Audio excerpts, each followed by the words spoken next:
smartphone. Dumb guy. No, I've had more than once to ask one of these guys, show me how to do this. And they look at me like, are you stupid?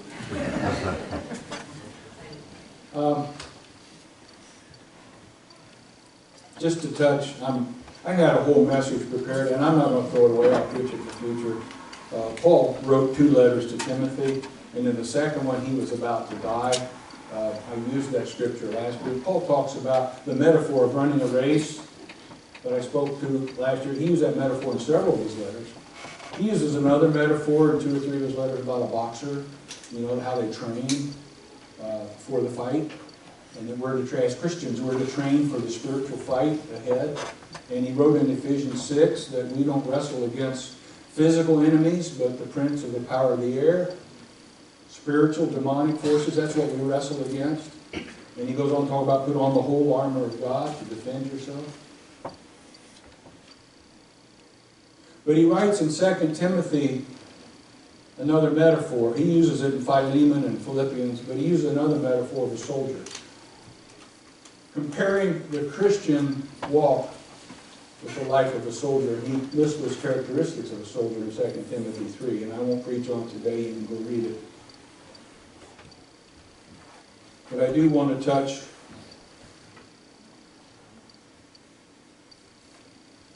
in recognition of Veterans Day on a couple of points, and then I'll close. When a young man goes, or a young lady, goes into service, whether they were drafted or they volunteer, whatever branch, there's a point in time when you're still a civilian. You're still in civilian clothes. You raise your right hand and say, I do solemnly swear to defend the Constitution of the United States against all enemies, foreign and domestic. And I swear true faith and allegiance to the same. So help me God. And I heard a man say one time that when you enlist in the service, you write the government a blank check that the government can fill out for any amount that they choose, up to and including your very life. And like my friend who was in the Guard, I was just in the Guard, but he took the oath. And if you remember, during Iraq and Afghanistan, many Guard units were activated and sent over, and many Guardsmen gave their life. They were not just in the Guard. They took the oath. In World War II, soldiers were in for the duration. They didn't know when the war would be over. Many enlisted, many were drafted. None of them had a get out of the Army date. By the fall of 1944, 6 months after D-Day, Generals Eisenhower, Patton, and Clark knew the outcome of the war. They knew they were going to win, but there were still battles to be fought. Much like in our Christian walk, we know the outcome. John gets the revelation in the book we call Revelation of the outcome. The battle has been won. But until that day, we continue to fight on. In World War II, the battles continued to rage, even though they knew the outcome. All the soldiers still had to fight. Some would even die before the end of the war.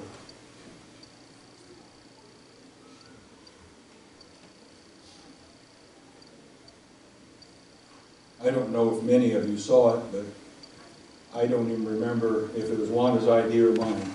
Was it your idea or mine, the picture? I don't know. Huh? I don't know. She don't remember it? I think it was yours. Okay. Another evidence of trying to beat down my ego. Anyhow, a picture of me got put on Facebook. Anybody see that? Okay, some folks did.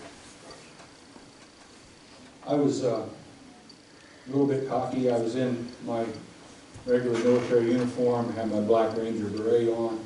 I was standing there much like this. I had my parachute rig on, had my reserve chute on front, had my arms rested on it. And honestly, I would say I was proud of the peacock. A lot thinner, though. Man, they're just pouring the love on me.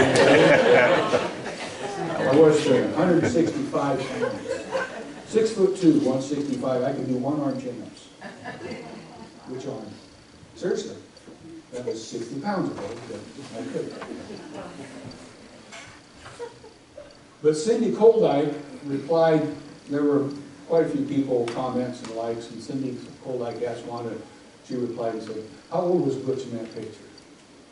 And I never really thought about it, because, you know, in my mind at that time, hey, I was a full-grown man. Couldn't mess with me. I was 19.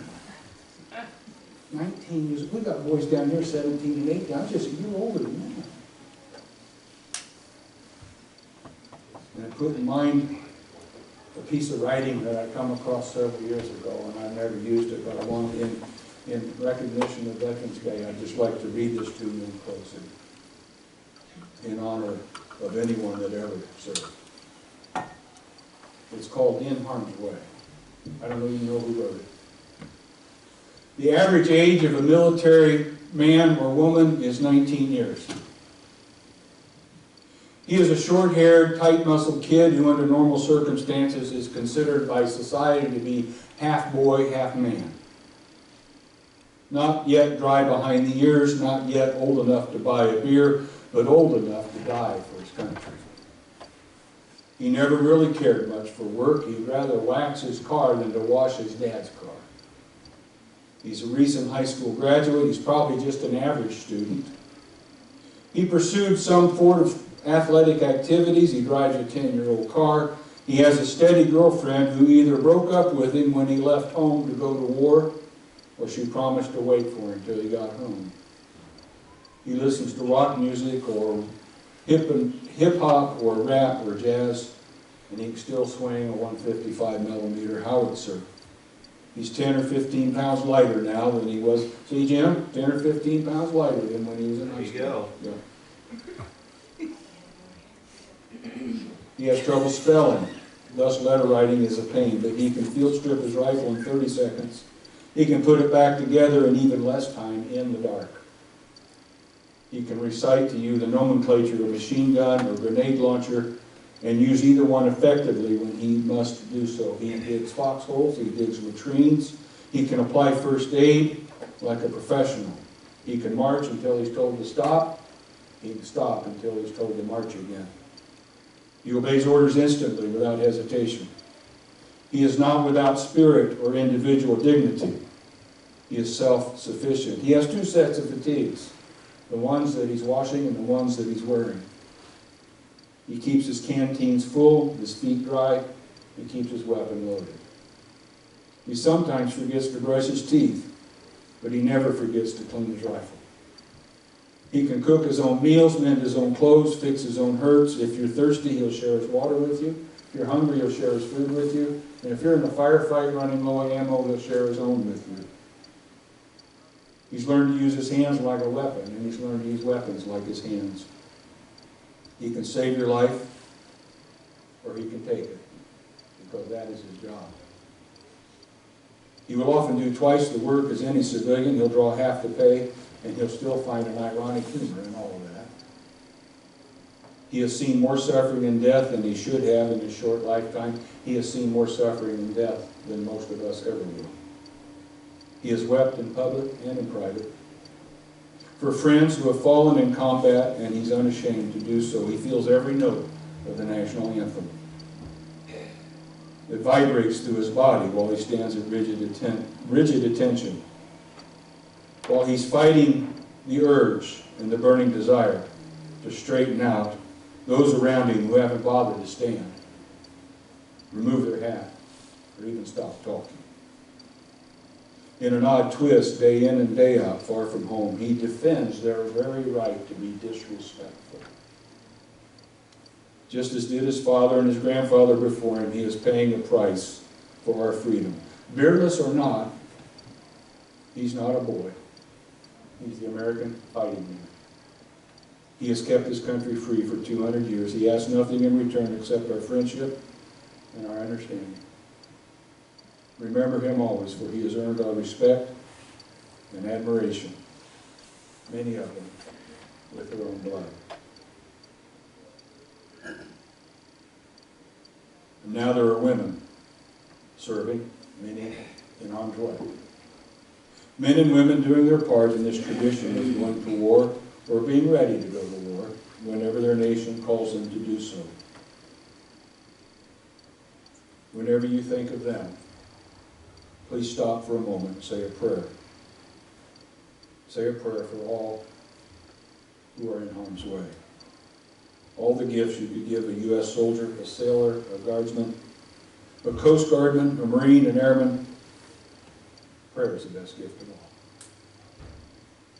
Those that have asked to serve.